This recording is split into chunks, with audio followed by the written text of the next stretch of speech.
last week I did this video on the correlation between neurodivergency and queerness is quite high. But I don't know if you're ready for the conversation.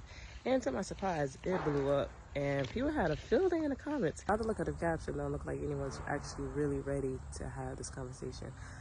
But I definitely did want to talk about the correlation between neurodivergence and queerness. It has been reported there's so many different statistics. You have statistics for those who are presented with ADHD, those who are more autistic. So statistics shows from as low as 30% to as high as 70%.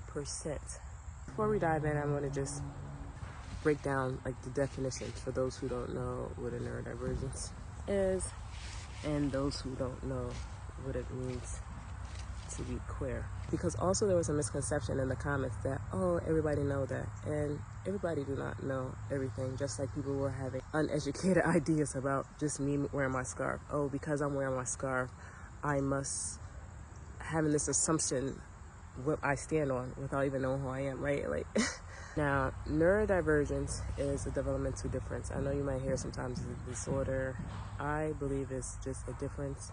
It's a difference in a rewiring of the brain, of the nervous system, the way that we perceive and experience the world around us, and then internally within us.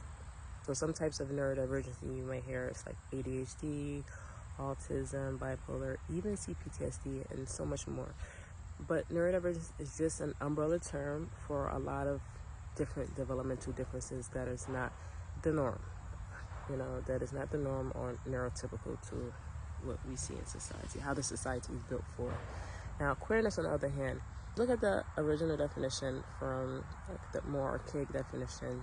To be queer is to be like odd, weird, peculiar.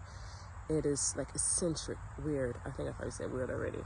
And so by that definition alone, neurodivergency is queer. Those who are neurodivergent is queer by that definition. Now the modern term queer that I will be using in this instance is relating to sexual or gender identity that doesn't correspond to established neurotypical ideas of sexuality and gender, i.e. the classic term homosexuality. And this conversation is more about opening our minds and opening our hearts to the differences, you know. Just like I believe that there's a diversity in the neurotypes and the way that our brain are wired, I believe also sexuality is a part of the diversity too. So it's not just black and white. There's a color of spectrums, including the shades of gray.